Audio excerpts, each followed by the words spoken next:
ආයුබෝවන් දුවල පුතාලා සියලු දෙනාට 12 ශ්‍රේණිය රසායන විද්‍යාව පාඩම් මාලාවේ යටතේ දෙවන ඒකකයට අයත් දෙක එක නිපුණතා මට්ටමේ ඉතා වැදගත් කොටසක් මෙම පාඩම මගින් අපි සාකච්ඡා කරන්න බලාපොරොත්තු වෙනවා. ඔබට මතක ඇති පළමුවන ඒකකයේ යටතේදී අපි අවසාන කොටස්වල සාකච්ඡා කරා පරමාණු සම්බන්ධයෙන් ඇති පරමාණුක ගුණ. එහෙම නැත්නම් ආවර්තිතා වගුව යන පාඩමට පසු අපි මූලද්‍රව්‍ය වල පරමාණුක ගුණ විස්තරාත්මකව සාකච්ඡා කරා. ඉන්පසු දෙවන ඒකකයේ යටතේදී අපි බන්ධන ව්‍යුහය සහ බන්ධන පාඩම සඳහා මූලික හැඳින්වීමක් ඔබට ලබා දුන්නා. ඒ යටතේදී ප්‍රාථමික බන්ධන වලට අදාළව සහසන්විජ බන්ධන සම්බන්ධයෙන් ඔබ මේ වන විට අධ්‍යයනය කර තිබෙනවා. මෙම කොටස යටතේදී මම බලාපොරොත්තු වෙන්නේ අයනික බන්ධන සහ ලෝහක බන්ධන සම්බන්ධයෙන් ඔබට හැඳින්වීමක් සපයන්නට. අපි මෙම කොටස ආරම්භ කිරීමට පෙර මම ඔබෙන් ඉතාම අවධාරණයෙන් ඉල්ලා සිටිනවා පළවන ඒකකයේ යටතේ ඔබ ඉගෙනගත් පරමාණුක ගුණ වලින් ඉතාමත් වැදගත් ගුණයක් තමයි විද්‍යුත් ඍණතාවය. එය අපිට විෂය නිර්දේශය පුරාවටම විවිධ තැන්වලදී යොදන්නට වෙන පරමාණුක ගුණයක්. එම නිසා එම විද්‍යුත් ඍණතාවය යන සංකල්පය විද්‍යුත් ඍණතාවයේ විචලනය පිළිබඳ ඔබ තුළ ඉතා හොඳ අවබෝධයක් තිබිය යුතුයි මෙම ඒකකයට පිවිසීම සඳහා. මෙම ඒකකයේ මුලින්ම මෙම කොටසේ මුලින්ම මම බලාපොරොත්තු වෙන්නේ අයනික බන්ධන පිළිබඳ ඔබට හඳුන්වා දෙන්න.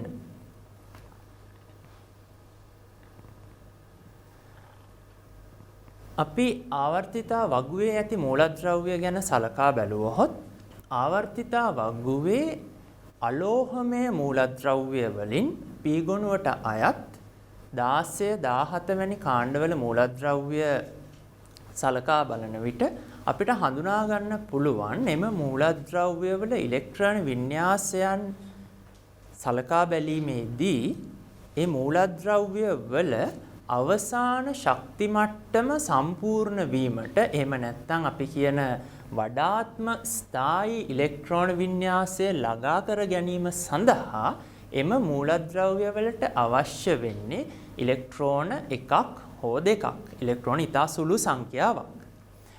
එම නිසා එම මූලද්‍රව්‍ය යම්කිසි නැඹුරුවක් දරනවා එම ඉලෙක්ට්‍රෝන එක හෝ දෙක පහසුවෙන් ලබාගෙන ඍණ ආයන නැත්නම් අපි කියන ඇන ආයන සෑදීම සඳහා එම මූලද්‍රව්‍ය වැඩි නැඹුරුවක් දක්වනු ලබනවා. ඒ වගේම අපි බැලුවොත් මේ මූලද්‍රව්‍ය වල විද්‍යුත් ඍණතාවයන් ඒ කියන්නේ එම මූලද්‍රව්‍ය පරමාණු විසින් බන්ධන ඉලෙක්ට්‍රෝන තමා දෙසට ආකර්ෂණය කර ගැනීමට දක්වන්නා වූ නැඹුරුතාවය ඉතා ඉහළාගයන් ගන්නවා සාපේක්ෂ වශයෙන්. මොකද අපි දන්නවා ආවර්තයක් ඔස්සේ වමේ සිට දකුණට යන විට විද්‍යුත් ඍණතාවය වැඩි වෙන බව. මෙම කරුණු දෙක සලකා බැලුවාම අපිට කියන්න පුළුවන් දෙයක් තමයි මෙම මූලද්‍රව්‍ය පහසුවෙන් ඍණායන සෑදීම සඳහා වැඩි නැඹුරුතාවයක් දරන බව. තවත් මම කරුණක් ඔබට ඉදිරිපත් කරන්නම් මෙම මූලද්‍රව්‍ය වල ඉලෙක්ට්‍රෝන ලබා ගැනීමේ එන්තැල්පීන් සැලකුවොත් එම එන්තැල්පියයන් විශේෂයෙන් පළමුවන ඉලෙක්ට්‍රෝන ලබා ගැනීමේ එන්තැල්පියත් ඍණාගයන් සහ ඉහළ ඍණාගයක් ගනු ලබනවා. මේ කරුණු සියල්ලෙන්ම පසක් වෙන දේ තමයි මෙම මූලද්‍රව්‍ය ඉතා පහසුවෙන් නැත්නම් වැඩි නැඹුරුතාවයකින් ඍණායන සෑදීමට පෙළඹෙන බව. අපි දැන් බලමු මේ ආවර්තිතා වගුවේ වම්පස පිහිටන මූලද්‍රව්‍ය නම් මේ S ගොනුවට අයිති මූලද්‍රව්‍ය පිළිබඳව. අපි දන්නවා හයිඩ්‍රජන් කියන මූලද්‍රව්‍ය S ගොනුව යටතේ ඇතැම් විට වර්ගීකරණය කරත් අපි S ගොනුවේ පවතින අනිත් සියලුම මූලද්‍රව්‍ය ලෝහමය මූලද්‍රව්‍ය එම ලෝහමය මූලද්‍රව්‍ය බැලුවොත් අපි ඒවායේ අවසාන කවචයේ පවතින්නේ ඉලෙක්ට්‍රෝන එකක් හෝ දෙකක්. ඒ මූලද්‍රව්‍ය එම ඉලෙක්ට්‍රෝන එක හෝ දෙක ඉවත් කරහොත් සම්පූර්ණයෙන්ම ඉවත් කරහොත් ඒවාට ඉතාමත් ස්ථායි ඉලෙක්ට්‍රොනික වින්‍යාසයන් ලැබෙනවා. උදාහරණයක් විදිහට මම සැලකුවොත් සෝඩියම් කියන මූලද්‍රව්‍යය. සෝඩියම් කියන මූලද්‍රව්‍යයේ ඉලෙක්ට්‍රෝනික වින්‍යාසය 1s2 2s2 2p6 3s1 යන ආදී වශයෙන් තියෙන්නේ. එතකොට අවසාන කවචයේ තියෙන එකම ඉලෙක්ට්‍රෝන ඉවත් කරොත් එම සෝඩියම් මූලද්‍රව්‍යයට අර නියෝන් වල පවතින උච්ච වායු වින්‍යාසය ලැබෙනවා. ලිතියම් මූලද්‍රව්‍යයේ අවසාන කවච ඉලෙක්ට්‍රෝනය මුදා හැරියහොත් එයාට ලැබෙනවා හීලියම් වල පවතින ඊටාම ස්ථායි වින්‍යාසය. එම නිසා මෙම මූලද්‍රව්‍ය මේ ලෝහමය මූලද්‍රව්‍ය S ගුණයේ තියෙන යම්කිසි වැඩි නැඹුරුතාවයක් දක්වනවා එම ඉලෙක්ට්‍රෝන 1 හෝ 2 ඊටාම පහසුවෙන් ඉවත් කරලා ධන ආයන නැත්නම් කැට ආයන සෑදීම සඳහා. ඒ වගේම අපි තව කරුණක් බැලුවොත් මෙම මූලද්‍රව්‍ය වල විද්‍යුත් ඍණතාවයන් ඉතා අඩු අගයන් ගනු ලබනවා. විද්‍යුත් ඍණතාවයන් ඉතාම අඩු අගයන් ගනු ලබනවා. මෙම කරුණු සියල්ලම බැලුවහම අපිට යම්කිසි නිගමනයකට එන්න පුළුවන් මේ S ගුණයේ පවතින ලෝහමය මූලද්‍රව්‍ය පහසුවෙන් ධනායන සාධාරණ එහෙම නැත්නම් ඉලෙක්ට්‍රෝන සම්පූර්ණයෙන්ම ඉවත් කරන්න වැඩි නැඹුරුවක් දක්වන බවත් මම මුලින් සඳහන් කළ පරිදි P ගුණයේ පවතින මේ මූලද්‍රව්‍ය ඉලෙක්ට්‍රෝන P ගුණයේ පවතින වඩා විද්‍යුත් ඍණ මූලද්‍රව්‍ය 16 17 වගේ කාණ්ඩවල තියෙන මූලද්‍රව්‍ය ඉලෙක්ට්‍රෝන එකක් හෝ දෙකක් පහසුවෙන් ලබාගෙන සම්පූර්ණයෙන්ම ලබාගෙන ඍණායන සාධන්නත් නැඹුරුතාවයක් දක්වනු ලබනවා.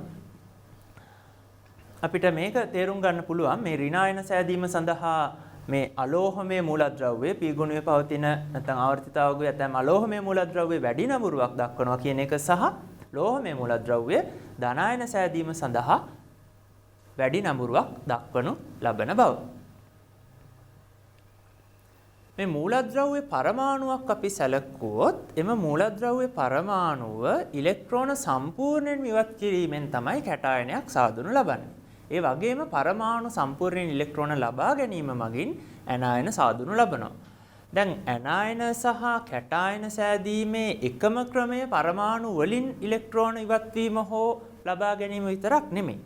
පවතින අණු මගින් ඉලෙක්ට්‍රෝන ඉවත් වීමෙන් අයන සෑදෙන්න පුළුවන්. ධනායන හැදෙන්න පුළුවන්. ඒ වගේම පවතින අණුවක් ඉලෙක්ට්‍රෝන ලබා ගැනීම මගින් ඍණායන සෑදෙන්නත් පුළුවන්. පවතින අණුවක් පවතින අයනයක් සමග සම්බන්ධ වෙලා අයන සෑදෙන්න පුළුවන්. ඒ වගේම යම්කිසි අණුවක පවතින බන්ධනයක් බිඳ වැටෙනකොට එම බන්ධන ඉලෙක්ට්‍රෝන දෙක ඒ බන්ධනය සාදාගෙන තිබූ පරමාණු දෙකෙන් එකකට විතරක් ලැබෙන පරිදි බිඳ වැටීම සිදු වුණොත් අපි වෙනත් විදිහකට කියනවා නම් විෂම විච්ඡේදනයක් සිදු වුණොත් එතනදිත් අයන සෑදීම සිදු වෙනවා. එතකොට අයන සෑදීම කියන එක විවිධ ආකාරවලදී සිදු වෙන්න පුළුවන්. විවිධ ප්‍රතික්‍රියාවලදී පරමාණු මූලද්‍රව්‍ය පරමාණු ප්‍රතික්‍රියා වීමේදී වෙන්න පුළුවන්. ඒ වගේම මේ වන විට සෑදිලා තියෙන අණු සහ අයන අතර සිදුවන ප්‍රතික්‍රියාවලදී එන්න පුළුවන්. ඒ කුමන ආකාරයකින් හෝ අයන සෑදීම විවිධ ආකාර වලින් සිදු වෙන්න පුළුවන්. එය ඔබ වටහා ගත යුතු කාරණයක්. එතකොට මම මෙතනදී ඔබට පෙන්නලා තියෙනවා මේ අයන සෑදෙන්න පුළුවන් ක්‍රම කිහිපයක්. මේ ඉලෙක්ට්‍රෝන සම්පූර්ණයෙන්ම හුවමාරු වීම කියන එක ඉතාම වැදගත්. මේ ඉලෙක්ට්‍රෝන සම්පූර්ණයෙන් හුවමාරු වීම හරහා තමයි මේ ප්‍රතිවිරුද්ධ ආරෝපණ සහිත අයන සෑදෙන්න ලබන්නේ. නැත්නම් සෑදීම සිදු වෙන්නේ ධන හා ඍණායන සෑදීම සිදු වෙන්නේ. මේ ප්‍රතිවිරුද්ධ ආරෝපණ සහිත අයන දෙකක් අතර නැත්නම් ධනායනයක් සහ ඍණායනයක් අතර අපි කවුරුත් දන්නා පරිදි ඇතිවනු ලබන මේ ආකර්ෂණ බලය එහෙම නැත්නම් ස්ථಿತಿ විද්‍යුත් ආකර්ෂණ බලය තමයි අපි අයනික බන්ධනයක් කියලා හඳුන්වනු ලබන්නේ. එහෙමනම් අපිට අයනික බන්ධනයක් කියන එක කියන්න පුළුවන් මේ විදිහට ඉලෙක්ට්‍රෝන සම්පූර්ණයෙන් හුවමාරු වීම හරහා සෑදෙනු ලබන ප්‍රතිවිරුද්ධ ආරෝපිත අයන ධනායන සහ ඍණායන අතර ඇතිවෙනු ලබන ස්ථಿತಿ විද්‍යුත් ආකර්ෂණ බලයක්. ඒ වගේ එකක් අයනික බන්ධනයක් විදිහට අපි හඳුන්වනවා. මේ අයනික බන්ධන සෑදීම නැත්නම් අයනික බන්ධන සෑදෙන්නේ කුමන ආකාරයේ මූලද්‍රව්‍ය අතරද කියන එක ඔබට යම්කිසි අදහසක් සාමාන්‍ය පෙළ දැනුමෙන් පවා මේ වන විට පවතිනවා ඇති. ඔබ අහලා ඇති මේ වන විට ලෝහ සහ අලෝහ අතර අයනික බන්ධන බහුලව සෑදෙනවා කියලා. ඒක හරි. ලෝහ සහ අලෝහ අතර තමයි වැඩිපුරම අයනික බන්ධන සෑදෙන්නේ නැත්නම් අයනික සංයෝග හට ගන්නු ලබන්නේ. හැබැයි අපිට කියන්න බෑ අයනික සංයෝග සෑදීම සිදුවන්නේ නැත්නම් අයනික බන්ධන සෑදීම සිදුවන්නේ ලෝහ සහ අලෝහ අතර විතරක් කියන එක. ඔබ වැඩිපුරම අවධානය යොමු කළ යුතු කරුණ තමයි මේ අයනික බන්ධන සෑදීම සඳහා අයන සෑදිය යුතු බව. අයන සෑදීමේදී ඉලෙක්ට්‍රෝන සම්පූර්ණ හුවමාරුවකට ලක් විය යුතු බව. එනම් ඉලෙක්ට්‍රෝන සම්පූර්ණයෙන් පිට කිරීම මගින් ධනායන සහ ඉලෙක්ට්‍රෝන සම්පූර්ණයෙන් ලබා ගැනීම මගින් ඍණායන සෑදෙන බව. එම ඉලෙක්ට්‍රෝන සංඛ්‍යාවත් මූලද්‍රව්‍යයෙන් මූලද්‍රව්‍යයට වෙනස් වෙන්න පුළුවන්. ඉලෙක්ට්‍රෝන එකක් පිට කිරීමෙන් ඒක ධනායන හැදෙන්න පුළුවන්. දෙකක් පිට කිරීමෙන් ද්විත්ව ධනායන හැදෙන්න පුළුවන්. ඉලෙක්ට්‍රෝන එකක් ලබා ගැනීමෙන් ඒක ඍණායන හැදෙන්න පුළුවන්. ඉලෙක්ට්‍රෝන දෙකක් ලබා ගැනීමෙන් ද්විත්ව ඍණායන හැදෙන්න පුළුවන්. ඒ ආදි වශයෙන් අයන සෑදීමේදී ඉලෙක්ට්‍රෝන සම්පූර්ණයෙන් හුවමාරු වීම සිදු වෙනවා. එතකොට මේ ලෝහ සහ ලෝහ අතර අයනික බන්ධන සෑදීම බහුල වුණත් අලෝහමය මූලද්‍රව්‍ය අතර අයනික බන්ධන සෑදීම සිදු වෙන්න පුළුවන්. එහෙම නැත්නම් අලෝහමය මූලද්‍රව්‍ය සහභාගීත්වයෙන් පමණක් ධනායන සහ ඍණායන සෑදීමෙන් ඒවා අතර ආකර්ෂණ බල හට ගන්න පුළුවන්. එතකොට ඒකත් අයනික බන්ධනයක් විදිහට හඳුන්වනවා. අපි විශේෂ නිර්දේශය යටතේ සාකච්ඡා නොකළත් ඇතැම් සංකීර්ණ සංයෝග තුලදී ලෝහ මූලද්‍රව්‍ය අතරත් අයනික බන්ධන ඇතිවන අවස්ථා පවතිනවා. එතකොට මෙතෙන්දී ඔබ අවධානය යොමු කළ යුතු ප්‍රධානම කරුණ මම ඔබට විශේෂයෙන් කියන්නේ මේ අයනික බන්ධන සෑදීමේදී මේ ඉලෙක්ට්‍රෝන සම්පූර්ණයෙන් හුවමාරු වීම කියන කාරණය තමයි ඔබ වැඩිපුර අවධානය යොමු කළ යුතු වන්නේ. බහුලව ඒවා සිදු වෙන්නේ ලෝහ සහ අලෝහ අතර වුණත් අලෝහ සහ අලෝහ අතර අයනික බන්ධන සෑදීම සිදු වෙන්නට පුළුවන්. මෙතෙන්දි මම ඔබට පැහැදිලි කරලා තියෙනවා මේ අලෝහ සහ අලෝහ අතරත් අයනික බන්ධන ඇති වෙන අවස්ථා තියෙනවා කියලා. මම සරල සංයෝගයක් ඔබට නිකන් මතක් කරන්නම්. උදාහරණයක් විදිහට ඇමෝනියම් නයිට්‍රේට් වගේ සංයෝගයක් අපි සැලකුවොත් ඇමෝනියම් නයිට්‍රේට් කියන සංයෝගය අයනික සංයෝගයක්. ඒකෙදි ඇමෝනියම් අයනය සහ නයිට්‍රේට් අයනය පවතිනවා. ඒක මම ලියලා පෙන්නුවොත් මෙතනදී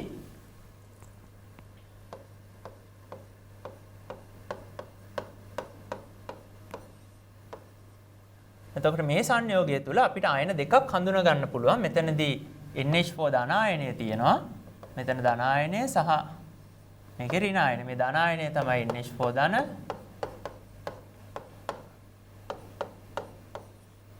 මේක තමයි NO3 ඍණ. ඔබ මේ වන විට දන්න දෙයක් මේ NH4 ධන වගේ සරල ආයනයක් සෑදීම අර ඇමෝනියා කියන අණුව සහ H ධන කියන අයනය අතර සංයෝජනයෙන් සිදුවෙන්න පුළුවන් දෙයක් කියන එක. එතකොට මේ ධනායන හෝ ඍණායන සෑදීම විවිධ ආකාරවලට සිද්ධ වෙන්න පුළුවන් කාරණයක්. මෙතෙන්දි මම නැවතත් මේක පෙන්වා දීලා තියෙන්නේ මෙන්න මේ කරුණ තමයි ඔබ වැඩිපුරම අවධානය යොමු කළ යුතු කාරණය. මෙතෙන්දි ඉලෙක්ට්‍රෝන සම්පූර්ණයෙන් හුවමාරු වීම කියන කාරණය තමයි වෙන්න පුළුවන්.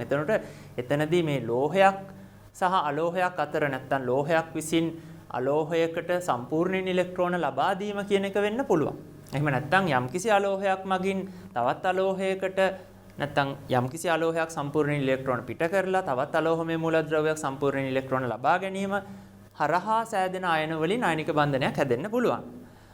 අපි නිර්දේශයේදී සාකච්ඡා නොකරත් ලෝහ අතරත් අයනික බන්ධන සෑදෙන අවස්ථා පවතිනවා. මේ අයනික බන්ධන පවතින සංයෝග වලට අපි කියනවා අයනික සංයෝග කියලා. ඒක ඉතාම පැහැදිලි. අයනික බන්ධන තියෙනවා නම් අපිට කියන්න පුළුවන් ඒ සංයෝග අයනික සංයෝග කියලා. මේකෙදි වඩා වැදගත් දෙයක් තමයි මේ සහසන්විජ සංයෝගවලදී දකින්නට නොලැබෙන විශේෂත්වයක්. මේ සහසන්විජ සරල අණුක සංයෝග උදාහරණයක් විදිහට ගත්තොත් කාබන් ඩයොක්සයිඩ් CH4 HCl වගේ සංයෝග ගත්තොත් අපිට මේ අණු කුඩා ඒකක විදිහට හඳුනා ගන්න පුළුවන්. නමුත් මේ අයනික සංයෝගවල තියෙන විශේෂ කාරණය තමයි මේ අයනික සංයෝගවලදී ඒ ආකාරයේ කුඩා ඒකක වෙන්වෙන්ව සංයෝගය තුල හඳුනා ගැනීමේ හැකියාවක් නැහැ. අපි ඒ වගේ අවස්ථාවකදී නැත්තම් මේ අයනික සංයෝගවලදී කියනවා මේ අයනික සංයෝග පවතින්නේ අයනික දැලිස්ස විදිහට කියලා. අපි බලමු මොනවාද මේ අයනික දැලිස්ස කියලා කියන්නේ? කොහොමද අයනික සංයෝගයක් තුලදී මේ අයන සකස් වීම සිද්ධ වෙන්නේ කියන කාරණය. ඔබට මේක සාමාන්‍ය පෙළේ ඉඳන්ම හුරු පුරුදු උදාහරණයක් වඩාත්ම වැඩිපුර අපි උගන්වනකොට භාවිතා කරන උදාහරණයක් මේ සෝඩියම් ක්ලෝරයිඩ් කියන එක. මේකත් මම මෙතෙන්දී නැවතත් ඔබට මතක් කරන්න අවශ්‍ය නිසා පෙන්වා දීලා තියෙනවා. මෙතනදී මේ සෝඩියම් ක්ලෝරයිඩ් කියන සංයෝගයේ සෑදෙන ආකාරය ගැන නිකන් අපි සරලව විග්‍රහ කරොත් සෝඩියම් සහ ක්ලෝරින් කියන මූලද්‍රව්‍ය එකිනෙක ප්‍රතික්‍රියා කිරීමේදී සෝඩියම් ක්ලෝරයිඩ් සෑදෙන්න පුළුවන්. හැබැයි දැන් සෝඩියම් ක්ලෝරයිඩ් කියන එක සෑදෙන්නේ සෝඩියම් සහ ක්ලෝරින් කියන මූලද්‍රව්‍ය දෙක එකිනෙක ප්‍රතික්‍රියා කිරීමේදී විතරක්ම කියලා අපිට කියන්න බෑ. වෙනත් ප්‍රතික්‍රියාවලදී සෝඩියම් ක්ලෝරයිඩ් සාදා ගන්නට අපිට පුළුවන්. අපි මූලද්‍රව්‍ය මට්ටමින් සැලකුවොත් මේ මූලද්‍රව්‍ය දෙක සෝඩියම් කියන්නේ S ගුණයේ ලෝහයක්, ක්ලෝරින් කියන්නේ P ගුණයේ විද්‍යුත් ඍණතාවය අධික අලෝහයක්. මේ දෙන්න ප්‍රතික්‍රියා කරන්න සැලැස්සුවොත් අපි ප්‍රායෝගිකව සෝඩියම් ක්ලෝරයිඩ් සෑදීම සිද්ධ වෙනවා. එතකොට සෝඩියම් ක්ලෝරයිඩ් සෑදීම සිද්ධ වෙන විදිහ අපිට සරලව මේ ආකාරයට පෙන්눔 කරන්නට පුළුවන්කමක් තියෙනවා. මේ සෝඩියම් පරමාණුව ගත්තොත් ප්‍රෝටෝන 11ක් සහ ඉලෙක්ට්‍රෝන 11ක් තියෙනවා මෙහි දක්වා ඇති ආකාරයට. ක්ලෝරින් ගත්තොත් මෙතනදී ප්‍රෝටෝන 17ක් සහ ඉලෙක්ට්‍රෝන 17ක් තියෙනවා එක පරමාණුවක් සැලකුවොත් සෝඩියම් එයාගේ සංයුජිතාකාශයේ තියෙන ඉලෙක්ට්‍රෝන ඉතා පහසුවෙන් ඉවත් කරලා සෝඩියම් දානායනයක් හදනවා. ඒ වගේම ක්ලෝරින් පහසුවෙන් ඉලෙක්ට්‍රෝනයක් ලබාගෙන ක්ලෝරයිඩ් ආයනය සාදනවා. මෙතනදී සෝඩියම් සහ ක්ලෝරින් දෙන්න ප්‍රතික්‍රියා වුණොත් සෝඩියම් නිකුත් කරන නැත්නම් සෝඩියම් විසින් සම්පූර්ණයෙන් ඉවත් කරන ඉලෙක්ට්‍රෝන ක්ලෝරින් ලබා ගන්නවා කියන එක අපිට පැහැදිලි. හැබැයි ආයනික සංයෝග සෑදෙන හැම අවස්ථාවකදීම ඒ අදාළ මූලද්‍රව්‍ය දෙකෙන් එක් මූලද්‍රව්‍යයක් පිට කරන ඉලෙක්ට්‍රෝනය අනිත් මූලද්‍රව්‍ය ලබා ගන්නවාම කියලා අපිට කියන්න බෑ. මොකද ආයනික සංයෝග සෑදිය හැකි ආකාර ප්‍රතික්‍රියා රසක් පවතින නිසා. මේ අවස්ථාවේදී මට කියන්න පුළුවන් මේ සෝඩියම් විසින් සම්පූර්ණ ඉලෙක්ට්‍රෝන පිට කරනවා. හේතුව එක ඉලෙක්ට්‍රෝනයයි පවතින්නේ. එයාගේ අයනීකරණ ශක්තියත් ඉතාම අඩුයි. මම තවත් විශේෂ කරුණක් මීට පෙරදී සඳහන් නොකළ කරුණක් මෙතෙන්දී කියන්නම්. මේ ලෝහමය මූලද්‍රව්‍ය වල මේ ඉලෙක්ට්‍රෝන ඉවත් කිරීමට අදාළ අයනීකරණ ශක්තිය ගත්තොත් ඒවත් ඉතා පහළා ගියන් තියෙන්නේ. ඒකත් එක හේතුවක් ඒගොල්ලෝ පහසුවෙන් ඉලෙක්ට්‍රෝන සම්පූර්ණයෙන් ඉවත් කිරීම සඳහා.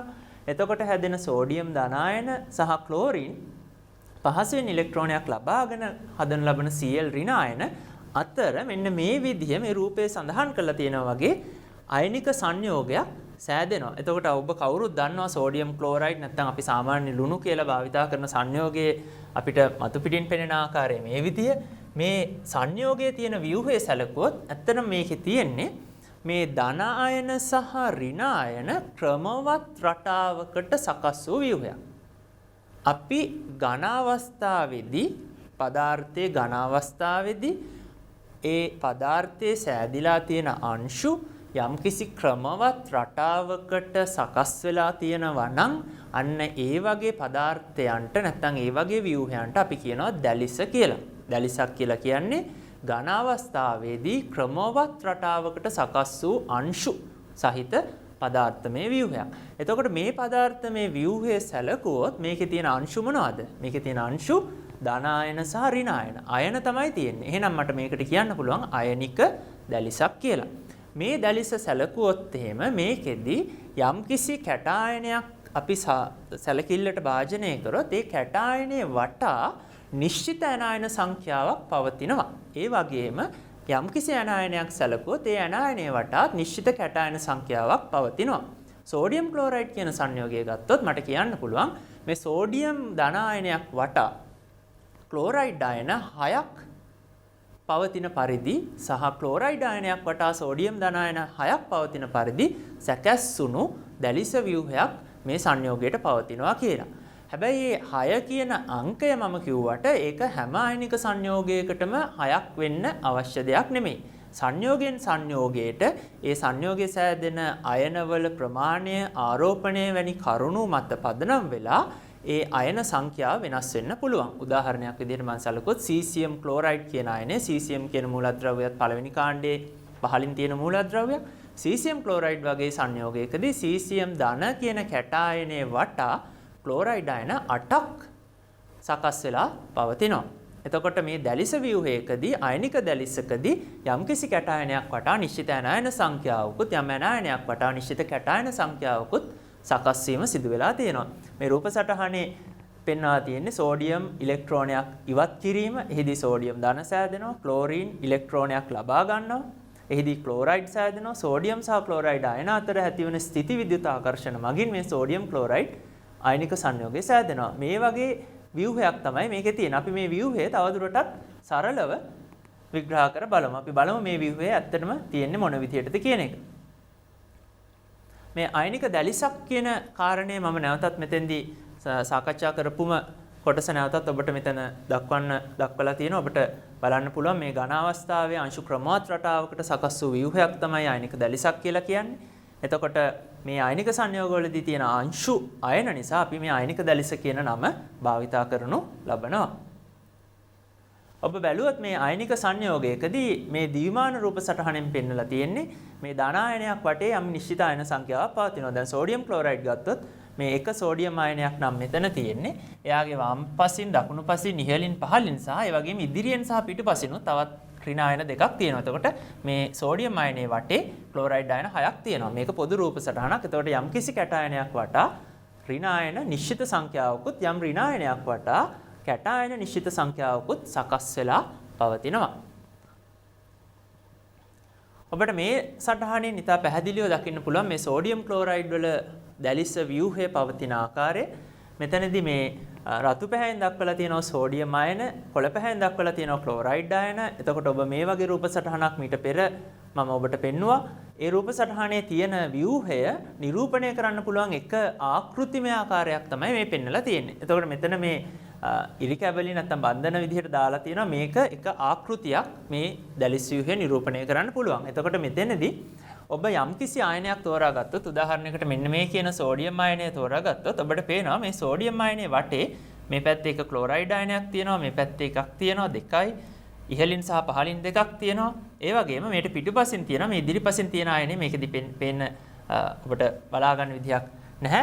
මේ වගේ දැන් ක්ලෝරයිඩ් ආයනයක් ඔබ සැලකුවොත් මේ ක්ලෝරයිඩ් ආයනයේ වටේ ඔබට පේනවා එයට වම් පසින් සහ දකුණු පසින් සෝඩියම් ආයන, ඉහළින් සහ පහළින් සෝඩියම් ආයන තියෙනවා. ඒ වගේම පිටුපසින් සහ ඉදිරියෙන් සෝඩියම් ආයන තියෙනවා. එතකොට 6ක් නිරීක්ෂණය කරන්න පුළුවන්. ඒ වගේ නිශ්චිත සංඛ්‍යාවක් හැම ආයනයක් වටේම පවතිනවා. එතකොට ඒ වගේ ව්‍යුහයක් තමයි මේ ආයනික දැලිසක් කියලා අපි කියන්නේ. එතකොට මේ සීසියම් ක්ලෝරයිඩ් වගේ සංයෝගයකදී මේ සීසියම් ආයනයේ වටේ ක්ලෝරයිඩ් ආයන ඔබට පේනවා 8ක් පවතිනවා. හැබැයි සෝඩියම් වලදී සෝඩියම් ආයනයේ වටේ පවතින්නේ ආයන 6ක් විතරයි.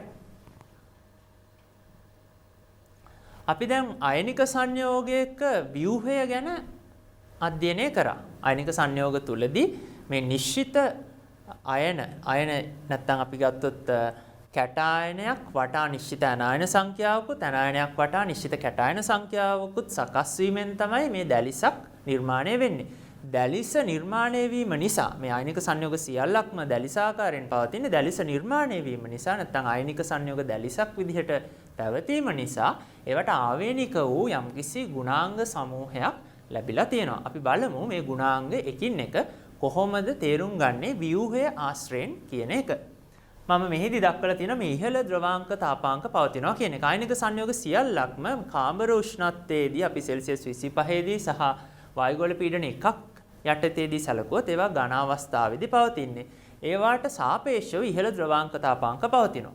අපි දන්නවා සහසන්විජ සංයෝගවල සරල අණු සැලකුවොත් කාබන් ඩයොක්සයිඩ්, HCl, ඇමෝනියා ඒවා සියල්ලක්ම කාමර උෂ්ණත්වයේදී සහ පීඩනයේදී පවතින්නේ වායු විදිහට.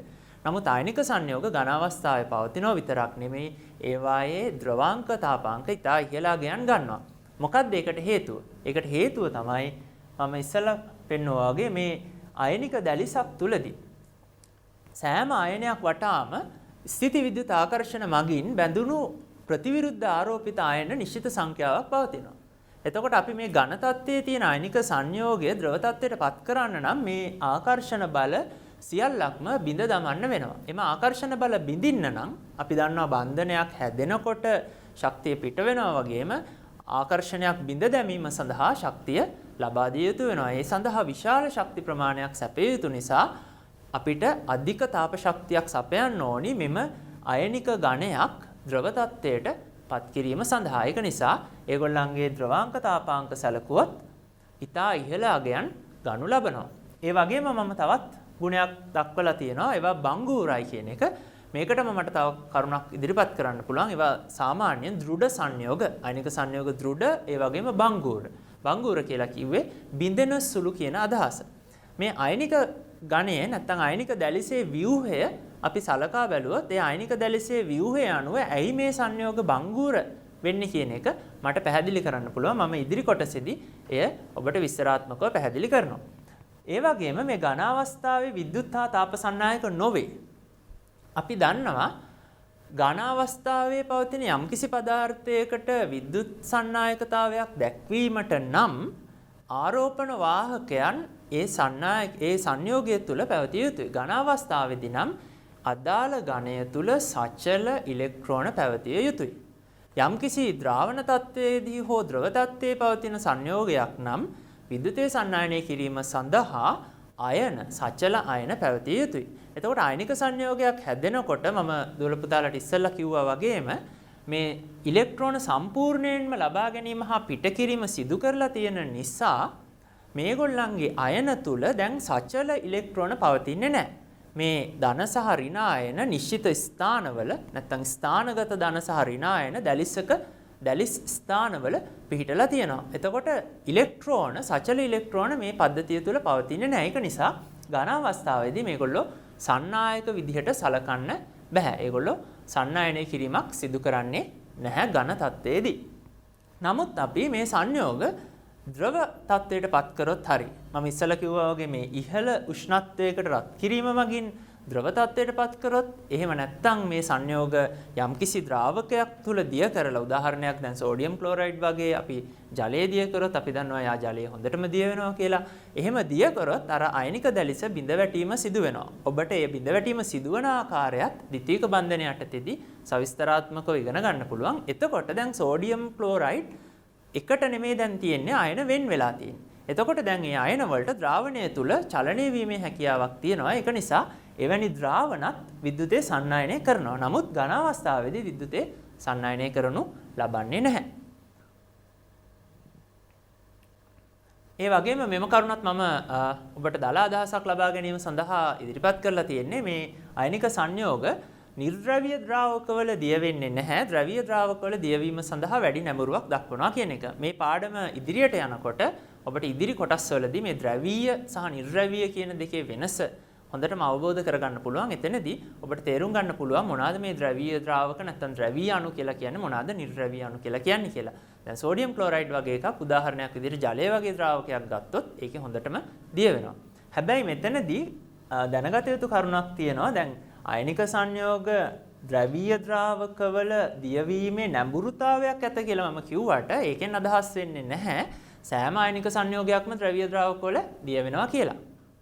ඒ ගැන වැරදි අදහසක් ගන්නත් එපා. මොකද අයනික සංයෝග පවතිනවා ජලය වගේ ජලය වැනි ද්‍රාවක තුල දිය වෙන ඒවාක් තියෙනවා, දිය නොවන සංයෝගات පවතිනවා. මම මුලින් සඳහන් කර කරුණ මේ ආයනික සංයෝගය ඇයි බංගුර වෙන්නේ නැත්නම් බිඳෙන සුළු වෙන්නේ කියන දේ පැහැදිලි කරන්නම්. ඔබට ඒ සමගම මම තවත් පොඩි කාරණයක් සංසන්දනාත්මකව ඉදිරිපත් කරන්න බලාපොරොත්තු වෙනවා. අපි ලෝහ සම්බන්ධයෙන් කතා කරනකොට කියනවා මේ ලෝහමය සංයෝග සතුව ආහාන්‍ය ගුණ සහ තන්‍ය ගුණ නැත්නම් ඒවා තැලීමට ලක් කරන්න පුළුවන්. ඒ වගේ මේවා ඇදෙන සුළු ගුණ පවතිනවා. ඒක නිසා තමයි ලෝහ වලින් අපිට තහඩු කම්බි වගේ දේවල් නිර්මාණය කරන්න පුළුවන්. නමුත් ආයනික සංයෝග අපි කියනවා දෘඩ සහ බංගුරයි කියලා. ඒ දෘඩ බවට හේතුව විශාල අන්තර්ක්‍රියා ශක්තිමත් අන්තර්ක්‍රියා නැත්නම් ශක්තිමත් ස්ථිති විද්‍යුත් ආකර්ෂණ විශාල ප්‍රමාණයක් අයන අතර පැවතීම. ඒ වගේම ඇයි බංගුර වෙන්නේ කියලා හිතුවොත් ඔබට මේ රූප සටහනෙන් පේනවා මේ ආයනික සංයෝගයක ව්‍යුහයක් ආයනික දැලිසක්. මම මෙතන මේ තියෙන කොළ පැහැයෙන් දක්වලා තියෙන අයන ඍණායන කියලා සැලකුවොත් රතු පැහැයෙන් දක්වලා තියෙන ධනායන කියලා ගත්තොත් ඔබට පේනවා මේ සෑම ධනායනයක් වටාම ඍණායන පවතිනවා. සෑම ඍණායනයක් වටාම ධනායන පවතිනවා. එතකොට මේ ආයනික සංයෝගයකට අපි යම්කිසි බලයක් යෙදුවොත් මේ රූප සටහනේ ඔබට පේනවා මිටි පහරක් එල්ල කරන ආකාරයේ ඒ වගේ බලයක් යෙදුවොත් මේ ආයනික සංයෝගයක යම්කිසි ස්තරයක් සැලකුවොත් ඒ ස්තර චලනය වෙන්න පුළුවන්. උදාහරණයකට දැන් මේ වගේ ස්ථානයකට අපි මේ බලය යෙදුවොත් මේ අයන චලනය වුණොත් ඒ චලනය වෙනකොට ඒ අයන චලනය වීම සලකා බැලුවොත් අපිට තේරුම් ගන්න පුළුවන් කාරණයක් තමයි අර එකම වර්ගයේ ආරෝපණ පවතින අයන එක ළඟට පැමිණෙනවා කියන එක. ඒ ඔබට පැහැදිලිව තේරුම් ගන්න පුළුවන් මේ සජාතීය ආරෝපණ නැත්නම් ඍණ ආරෝපණ දෙකක් එක ළඟට එනකොට නැත්නම් ධන ආරෝපණ දෙකක් එක ළඟට එනකොට ඒවා අතර නිතින්ම විකර්ෂණයක් ඇති වෙනවා. ඒ විකර්ෂණය නිසා මේ ආයනික ඝණය බිඳ වැටීමට ලක්වීම සිදු වෙනවා. ඒක නිසා තමයි අපි කියන්නේ මේ ආයනික සංයෝග බිඳෙන සුළු නැත්නම් බංගුරයි කියන එක.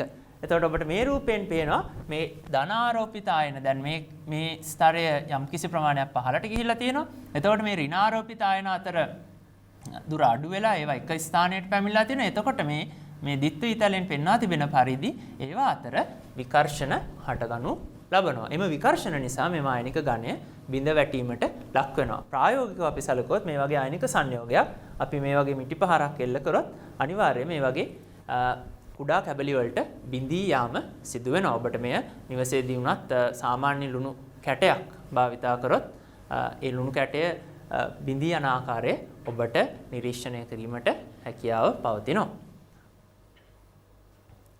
අපි මේ ආයනික සංයෝගවල ගුණ ගැන සාකච්ඡා කිරීමේදී මම මීට පෙර ඔබට සාකච්ඡා කරා එම ආයනික සංයෝග ඝන අවස්ථාවේදී විද්‍යුතය සන්නායනය කරන්නේ නැහැ. ද්‍රව සහ ද්‍රාවණ අවස්ථාවවලදී විද්‍යුතය සන්නායනය කරනවා කියන එක.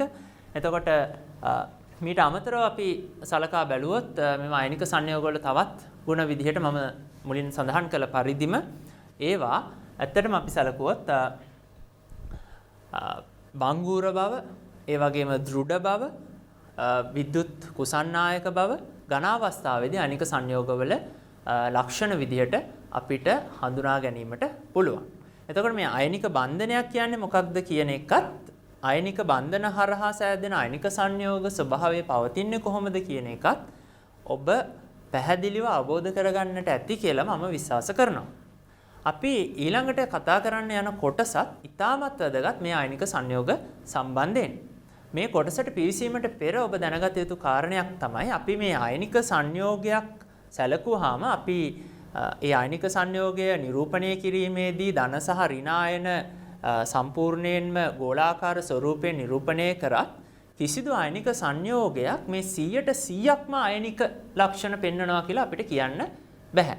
ඒකට හේතුව තමයි මම මෙතෙන්දී පැහැදිලි කිරීමට බලාපොරොත්තු වෙන්නේ. අපි ආයනික සංයෝගයක් සලකා බැලුවොත් ඒ ආයනික සංයෝගයේ ධන ආයනයක් යාබදව පවතින ධන ආයනයක් මම මේ විදිහට නිරූපණය කරොත් එයාට ආසන්නයෙන් පවතින එක ඍණ ආයනයක් මම මේ විදිහට නිරූපණය කරොත් මේ ධන සහ ඍණ ආයන මේ පරිපූර්ණ ගෝල ලෙස පවතිනවා නම් එතකොට මේ ධන ආයනය සහ ඍණ ආයනය එකට ආසන්නයෙන් පරිපූර්ණ තත්ත්වයෙන් පවතිනවා. ඒ කියන්නේ කිසිදු වෙනස්කමකට ලක් නොවි පවතිනවා. නමුත් ඔබට ප්‍රායෝගිකව මෙතෙන්දී හිතන්න පුළුවන් සහ ඔබ සිතිය යුතු කාරණයක් තමයි ධන ආයනයක් මේ වගේ ඍණ ආයනයක් අසල පවතිනකොට නිතතින්ම මේ ධන ආයනය බලනවා නැත්නම් ධන ආයනය නැඹුරු වෙනවා මේ ඍණ ආයනයේ පවතින ඉලෙක්ට්‍රෝන තමා දෙසට ආකර්ෂණය කරගන්න. ඒ වගේම ඒ ධන ආයනයේ බලනවා ඍණ ආයනයේ පවතින න්‍යෂ්ටිය තමාගෙන් තවදුරටත් විකර්ෂණය කරන්න. මේ ක්‍රියාවලිය නිසා මේ ආයනික සංයෝගයක් ස්වභාවයේ පවතිනකොට අපි මේ විදිහට නිරූපණය කරාට ඇත්ත වශයෙන්ම මේ ආයනික සංයෝගයේ ස්වභාවය තුල මේ පරිපූර්ණ ගෝලාකාර අයන ආකාරයෙන් පවතින්නේ නැහැ.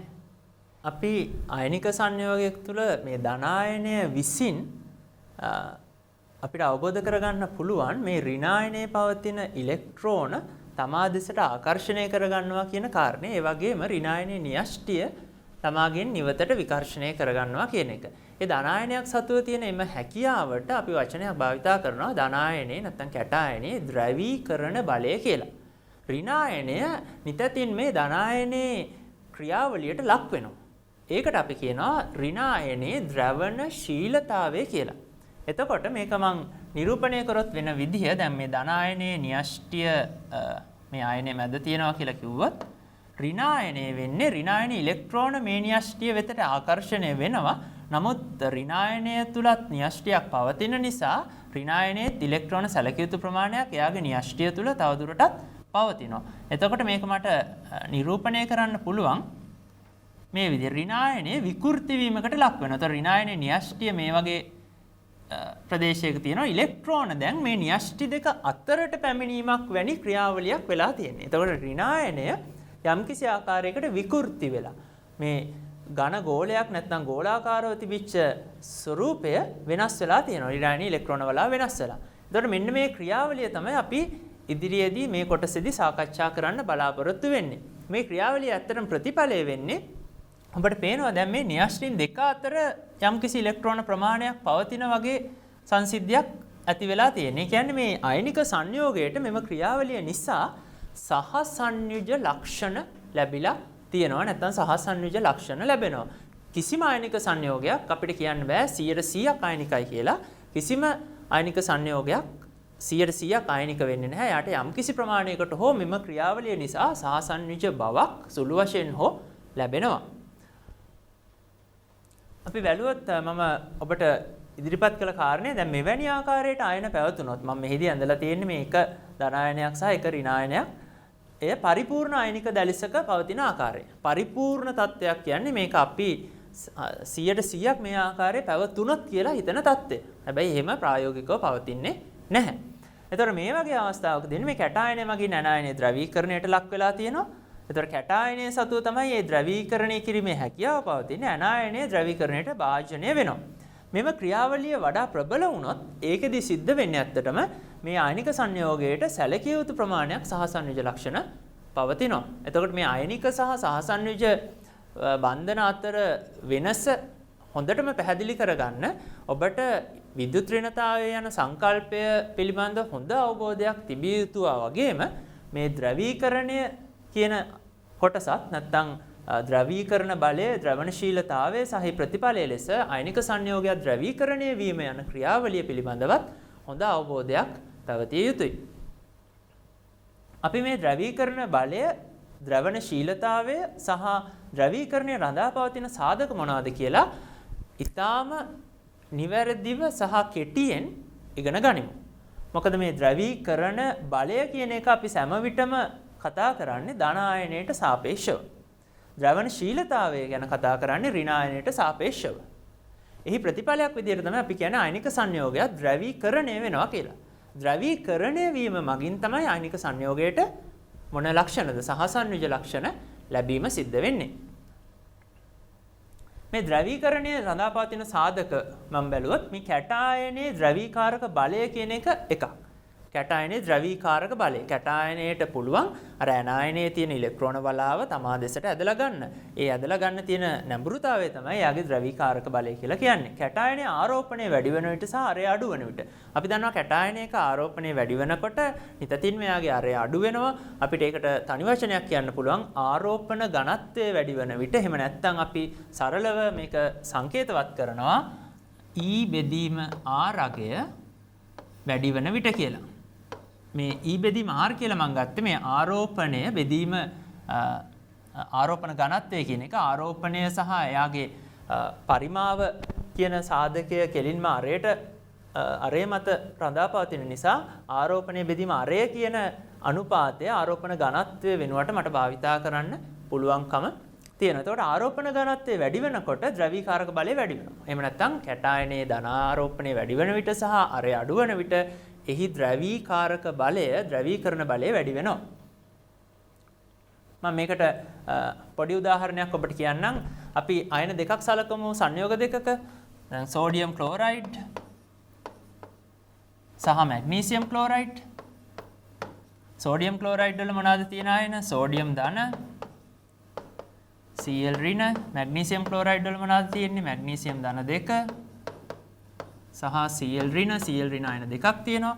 එතකොට අපි දන්නවා මේ ඍණායනයේ මේ දෙකේම එකම ර්ණායනයක් පවතින. නමුත් ධනායනය සැලකුවොත් මේ දෙන්න එකම ආවර්තයේ පවතින මූලද්‍රව්‍ය මේගොල්ලන්ගේ මේ ආරෝපණය බැලුවොත් ආරෝපණය මැග්නීසියම් ධන 2 අයනයේ ආරෝපණය දෙගුණයක් සෝඩියම්ට වඩා. ඒ වගේ මැග්නීසියම් ධන 2 ප්‍රමාණය කුඩයි. එහෙනම් අපිට කියන්න පුළුවන් මෙයාගේ ආරෝපණ ඝනත්වය වැඩි. එහෙනම් මේ අයන දෙක සංසන්දනය කරොත් මැග්නීසියම් ධන 2 කියන අයනේ ද්‍රවීකාරක බලය සෝඩියම් ධන 1 අයනයට වඩා වැඩි කියලා අපිට ඉතාම පහසුවෙන් අවබෝධ කරගන්න පුළුවන්. ඍණායනයේ එකම නිසා මෙම සංයෝග දෙකේ ද්‍රවීකරණය කියන සාධකය බැලුවොත් ඒ සඳහා බලපාන කාරණය වන්නේ මේ කැටායනය තමයි. කැටායනයේ ද්‍රවීකාරක බලය. එහෙනම් මැග්නීසියම් ක්ලෝරයිඩ් වල කැටායනයේ ද්‍රවීකාරක බලය වැඩි නිසා මැග්නීසියම් ක්ලෝරයිඩ් වල ද්‍රවීකරණය වැඩි. ඒක නිසා අපිට කියන්න පුළුවන් ද්‍රවීකරණය වැඩි නම් එයාගේ සහසන්විජ ලක්ෂණ වැඩි කියන එක. ඊළඟ කරුණ අපි බැලුවොත් මේ කැටායනයේ ස්ථිති විද්‍යුත් ආකර්ෂණය මගින් විශාල ඇනායනික ඉලෙක්ට්‍රෝන වලාවේ හැඩය පහසුවෙන් වෙනස් වෙනවා. ඒතකොට කැටායනයේ ප්‍රබලතාවය වැඩි නම් ඇනායනික ඉලෙක්ට්‍රෝන වලාව ඒ දෙසට ඊටාම ප්‍රබලව ආකර්ෂණය කරගන්නවා. එහෙම නැත්නම් ද්‍රවණශීලතාවය ඊටාම වැඩි වෙනවා. ඇනායනික ඉලෙක්ට්‍රෝන වලාව ඇද ගැනීමට මේ කැටායනයට තියෙන හැකියාව තමයි අපි ද්‍රවීකාරක බලය කියලා හඳුන්වන්නේ. මේකට ওই නම් අපිට කියන්න පුළුවන් ඇනායනික ඉලෙක්ට්‍රෝන වලාව තමා දෙසට ඇද ගැනීමත් ඇනායනයේ න්‍යෂ්ටිය විකර්ෂණය කිරීමත් කියන සාධක දෙකම. ඇනායනයට සාපේක්ෂව අපි කතා කරොත් අපි ඇනායනයේදී කතා කරන්නේ ද්‍රවණශීලතාවය. ඒ කියන්නේ ද්‍රවීකරණයට ලක්වීමේ හැකියාව. ඍණායනවල ආරෝපණය වැඩි වෙනකොට අරයත් වැඩි වෙනවා. එතකොට ආරෝපණය සහ අරය කියන දෙක වැඩි වෙනකොට ද්‍රවණශීලතාවය වැඩිවීම සිද්ධ වෙනවා. මේ කැටායනය සහ ඇනායනය ගත්තොත් අපි කැටායනය ඇනායනය වෙතට ආසන්න වෙනකොට ඒ ක්ෂේත්‍ර ප්‍රබලතාවය නිසා ඇනායන ඉලෙක්ට්‍රෝන වලාවේ ගෝලාකාර හැඩයේ වෙනස් වීමට ඇති හැකියාව තමයි ද්‍රවණශීලතාවය කියන්නේ. මේ ඇනායනයේ ඉලෙක්ට්‍රෝන වලාව විශාල නම් වෙන විදිහකට සරලව කියනවා නම් ඇනායනය විශාල නම් ඒ ඇනායනය පහසුවෙන් ද්‍රවීකරණයට ලක් වෙනවා. එහෙනම් අපිට කියන්න පුළුවන් ද්‍රවණශීලතාවය වැඩි කියලා. මම ඇනායන දෙකක් උදාහරණයක් විදිහට ගත්තොත් ක්ලෝරයිඩ් මම තුනක් ගන්නම් උදාහරණ. Bromide iodide. ඔබ දන්නවා මේවා එකම කාණ්ඩයේ පවතින මූලද්‍රව්‍ය සාධන ඇනායන. අයඩයිඩ් ආයනය විශාලයි බ්‍රෝමයිඩ් වලට වඩා. බ්‍රෝමයිඩ් විශාලයි ක්ලෝරයිඩ්ට වඩා. එහෙමනම් ආරෝපණයේ වෙනසක් නැහැ. නමුත් ඉලෙක්ට්‍රෝන ප්‍රමාණය වැඩි අයඩයිඩ් වල. එහෙනම් එයාගේ ද්‍රවණශීලතාවය වැඩිම වෙන්න ඕනි. එහෙනම් මේ ආයන තුنين ද්‍රවණශීලතාවය අඩුම වෙන්න ඕනි ක්ලෝරයිඩ් ආයනයේ. එතකොට අපි බැලුවත් මේ කරුණු දෙක දැන් ද්‍රවීකරණ බලය සහ ද්‍රවණශීලතාවය මේ කරුණු දෙක උපයෝගී කරගෙන මට කියන්න පුළුවන් අයනික සංයෝගයේ ද්‍රවීකරණය අඩුද වැඩිද කියන එක. ද්‍රවීකරණ බලයත් ද්‍රවණශීලතාවයත් ඉහළ නම් අයනික සංයෝගයේ වැඩි ප්‍රමාණයක් ද්‍රවීකරණය වෙනවා. ද්‍රවීකරණය වැඩි නම් මම මුලින් රූප සටහනකදී ඔබට පැහැදිලි කර පරිදි සහසන්විජ ලක්ෂණ වැඩි වෙනවා. එහෙමනම් අපි බලමු උදාහරණ කීපයක් අරගෙන කොහොමද අයනික සංයෝගවල සහසන්විජ ලක්ෂණ සංසන්දනය කිරීම සිද්ධ කරන්නේ කියන එක. මම එක උදාහරණයක් ඔබට දෙන්නම්. සරල උදාහරණයක්. දැන් sodium chloride, sodium bromide, sodium iodide. මේ සංයෝග තුන මම සැලකුවොත් මේ සංයෝගවල සහසන්විජ ලක්ෂණ වැඩි වෙන ආකාරය නැත්නම් වැඩි වෙන අනුපිළිවෙලට සකසන්න කියලා ඔබට ලබා දුන්නොත් අපි කොහොමද මේක सिद्ध කරන්නේ? කොහොමද මේ ප්‍රශ්නයට අපි මේ ප්‍රශ්නයට පිළිතුරු ලබා දීම सिद्ध කරන්නේ කියන එක බලමු. මේ සංයෝගය ගත්තොත් මේ ධන ආයනයේ සෝඩියම් මේ සංයෝග තුනේම කැටායනයේ වෙනසක් නැහැ. හැබැයි ඇනායනයේ වෙනස් වෙලා තියෙනවා. කැටායනයේ වෙනස් වෙලා නැත්නම් එයාගේ ද්‍රවීකරණ බලයේ වෙනසක් නැහැ. ඇනායනයේ වෙනස් වෙලා තියෙනවා කියන්නේ ද්‍රවණශීලතාවය වෙනස් වෙලා තියෙනවා. ඇනායනයේ ආරෝපණය එකමයි. හැබැයි ඇනායනයේ ප්‍රමාණය වැඩි වෙලා තියෙනවා. එහෙමනම් මට කියන්න පුළුවන් ඇනායනයේ ද්‍රවණශීලතාවය ක්ලෝරයිඩ්, බ්‍රෝමයිඩ්, අයඩයිඩ් පිළිවෙලට වැඩි වෙනවා. එතකොට ද්‍රවණශීලතාවය වැඩි වෙනවා නම් මේ සංයෝගවල ද්‍රවීකරණයත් sodium chloride, sodium bromide, sodium iodide අණුපිළිවෙලට වැඩි වෙන්න ඕනි. ද්‍රවීකරණය වැඩි වෙනවා නම් සහසන්විජ ලක්ෂණ මේ අණුපිළිවෙලට වැඩි වෙන්න ඕනි.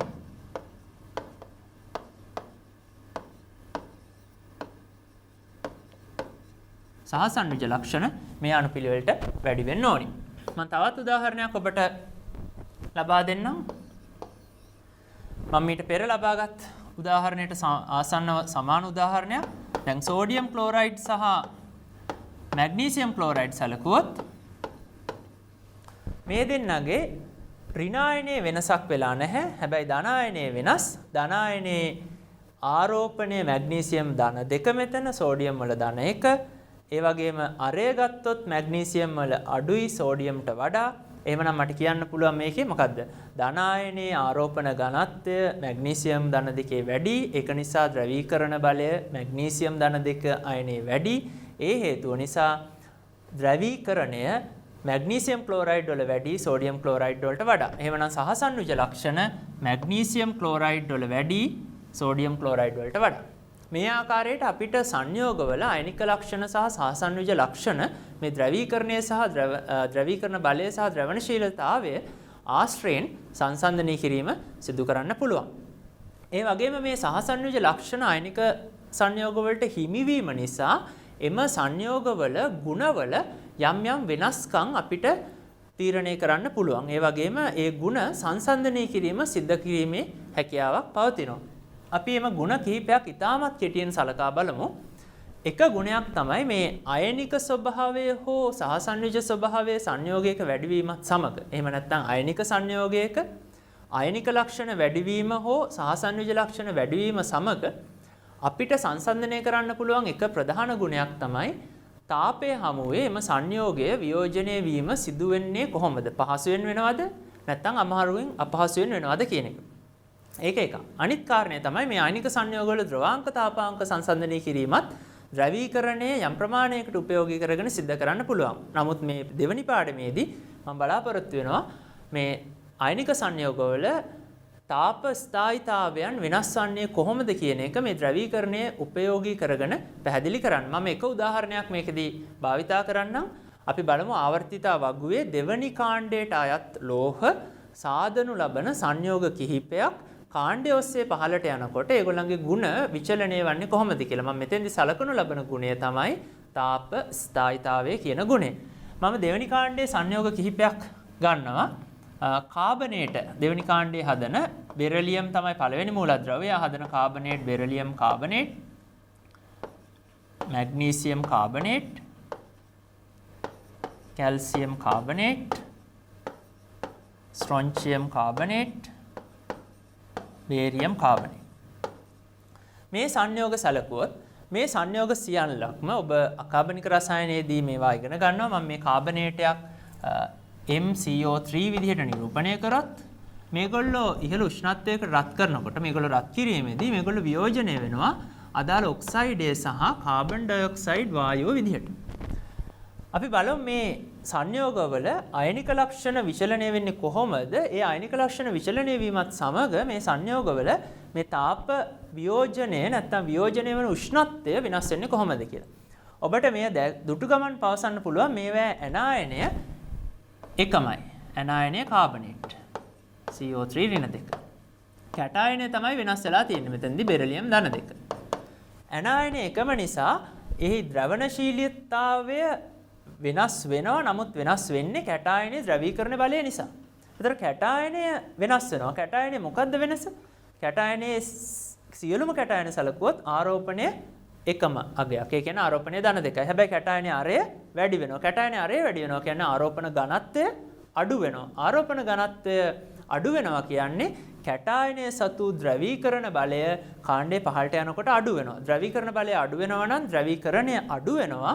ඒ කියන්නේ මේ සංයෝගවල සහසන්නිජ ලක්ෂණ අඩු වෙලා අයනික ලක්ෂණ වැඩි වෙනවා.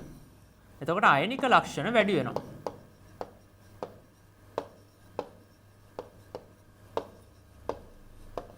අයනික ලක්ෂණ වැඩි වෙනවා නම් එම අයන ආකර්ෂණය වෙලා තියෙන නැඹුරුතාවය වැඩි වෙනවා. එම ඉලෙක්ට්‍රෝන වලාවන් වෙන් වූ අයන වශයෙන් තියෙන හැකියාව වැඩි. ඒක නිසා මෙම සංයෝග අපි රත් කිරීම සිදු කරහොත් මේවා වියෝජනය වෙන නැඹුරුතාවය මේ කාණ්ඩයේ පහළට යනකොට අඩු වෙනවා. මේ එකම ආකාරයට වියෝජනය වෙනවා. හැබැයි මේගොල්ලෝ අපි ගත්තොත්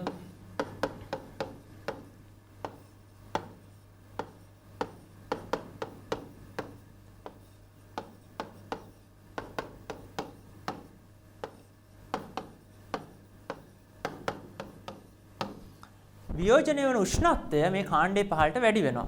උදාහරණයකට බෙරිලියම් කාබනේට් ඉතා අඩු උෂ්ණත්වයකදී වියෝජනය වුණත් මැග්නීසියම් කාබනේට් සැලකිය යුතු උෂ්ණත්වයකට සෙල්සියස් 500කට වැඩි උෂ්ණත්වයකට රත් කරන්න ඕනි. කැල්සියම් කාබනේට් සෙල්සියස් ආසන්නව 900කට වගේ රත් කරන්න ඕනි. ස්ට්‍රොන්චියම් කාබනේට් සහ බේරියම් කාබනේට් ඒටත් වඩා ඉහළ උෂ්ණත්වයකට රත් කරන්න ඕනි. ඒතර මේ වගේ ගුණ විචලනය වන ආකාරය අපිට මේ අයනික සංයෝගවල ද්‍රවීකරණය ආශ්‍රයෙන් පැහැදිලි කිරීම සිදු කරන්න පුළුවන්. ඒවා පැහැදිලි කිරීමේදී ඔබ අවධානය යොමු කළ යුතු කරුණු මම මෙහිදී සාකච්ඡා කරා. එම කරුණු ඒ ආකාරයටම ඔබ දැන සිටීම අපේක්ෂා කරනු ලබනවා. අපි මම දැන් බලාපොරොත්තු වෙනවා ඔබට අයනික සංයෝග සම්බන්ධයෙන් සහ ද්‍රවීකරණය සම්බන්ධයෙන් හොඳ අවබෝධයක් ලැබෙන්නට ඇති කියන එක. අපි ඊළඟට ඊටම කෙටියෙන් සාකච්ඡා කරමු මේ ලෝහක බන්ධන කියන්නේ මොනවද කියන එක. ලෝහ තුල ආවර්තිතා වග්ගුවේ වැඩිම ප්‍රමාණයක් පවතින මූලද්‍රව්‍ය ලෝහ. මේ ලෝහ සඳහා ලෝහවල පවතින ආකාරය, ලෝහවල පරමාණු පවතින ආකාරය පිළිබඳ දැනට අපි පිළිගන්න යම්කිසි ආකෘතියක් පවතිනවා. එම ආකෘතිය විද්‍යාඥයන් විසින් ඉදිරිපත් කරලා තියෙනවා. එම ආකෘතියට අනුව මම ඉතාමත් කෙටියෙන් ඔබට ඉදිරිපත් කරන්න මොකක්ද ඒ ආකෘතිය කියන එක. ඉන්පසු අපි බලමු එම ආකෘතියට අනුව මේ ලෝහවල ගුණ විචලනය වීම හඳුනාගන්නේ කෙසේද කියන එක. ලෝහයක් සඳහා ඉදිරිපත් වෙලා තියෙන ආකෘතියට අනුව ලෝහමය පරමාණු ඒවායේ පවතින සංයුජතා ඉලෙක්ට්‍රෝන ඉවත් කිරීම හරහා ධන ආයන සාදලා තියෙනවා ව්‍යුහය තුල. ඒ ඉවත් කරනු ලැබූ ඉලෙක්ට්‍රෝන සියල්ල එක් ඉලෙක්ට්‍රෝන වලාවක් ලෙස පවතිනවා. එතකොට ලෝහයක අපි පිළිගන්නේ මේ ඉලෙක්ට්‍රෝන වලාවක් තුල එහෙම නැත්නම් ඉලෙක්ට්‍රෝන ජලාශයක් තුල ගිලී ඇති නිශ්චිත ස්ථානවල පවතින ලෝහ කැටායන වලින් සමන්විත පද්ධතියක් කියලා. ඒක ඉලෙක්ට්‍රෝන ජලාශාකෘතිය කියලා හඳුන්වනවා. ඇතැම් විට ඉලෙක්ට්‍රෝන වලාකෘතිය කියලා කියනවා. ඇතැම් විට ඉලෙක්ට්‍රෝන වායු ආකෘතිය කියලා කියනවා. ඒ කුමන නමකින් හැඳින්වුවත් එහි මූලික අදහස තමයි මම ඔබට ඉදිරිපත් කරේ. එතකොට මෙන්න මේ වගේ ආකෘතියක් තමයි ලෝහයක් සඳහා ඉදිරිපත් වෙලා තියෙන්නේ. මේකේ දැනගත යුතු කාරණේ තමයි මේ ඉලෙක්ට්‍රෝන නිරන්තරයෙන්ම චලනය වෙමින් පවතිනවා. ඒවට නිශ්චිත ස්ථානයක් නැහැ. ඒක නිසා අපි මේ විස්ථානගත ඉලෙක්ට්‍රෝන යන වචනය භාවිතා කරනවා. මේ සඳහා විස්ථානගත ඉලෙක්ට්‍රෝන කියන වචනය භාවිතා කරනවා. ඒ වගේම මේ ලෝහ කැටායන අපි කියනවා ස්ථානගත කැටායන කියලා. මොකද ඒවට නිශ්චිත ස්ථාන පවතින නිසා. එතකොට මේ විස්ථානගත ඉලෙක්ට්‍රෝන සහ ස්ථානගත කැටායන අතර ඔබට අවබෝධ කරගන්න පුළුවන් අනිවාර්යයෙන්ම මොනවාද තියෙන්න ඕනි? ආකර්ෂණ බල. අන්නේ ආකර්ෂණ බල වලට තමයි අපි කියන්නේ ලෝහක බන්ධන කියලා. මම මෙම කොටසට නැවත පැහැදිලි කරන්නම්. ඔබට මෙහිදී පේන පරිදි මේ ඉලෙක්ට්‍රෝන වලාව මගින් මේ ධන ආයන අතර ඇතිවන විකර්ෂණ බල මැඩ පැවැත්වීමක් සිදු කරනවා. මේ ලෝහමය පද්ධතියක් තුළදී කැටායන අතර අනිවාර්යයෙන්ම විකර්ෂණ ඇති විය යුතුයි. ඒ විකර්ෂණ බල මැඩ පවත්වලා මේක ස්ථායීව පවත්වා ගන්න ඒ අයන අතර පවතින චලනය වෙන නැත්නම් විස්ථානගත වෙලා තියෙන මේ ඉලෙක්ට්‍රෝන වලාව මගින්.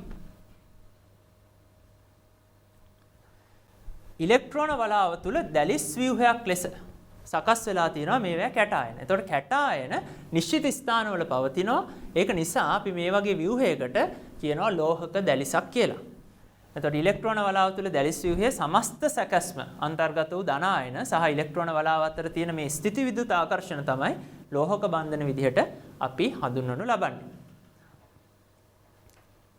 මේ ධන ආයන විශාල ප්‍රමාණයකින් සමන්විත වෙලා තියෙන දැලිස ස්ථායී වෙන විදිහට සචල ඉලෙක්ට්‍රෝන දැලිස පුරා චලනය වෙමින් පවතිනවා.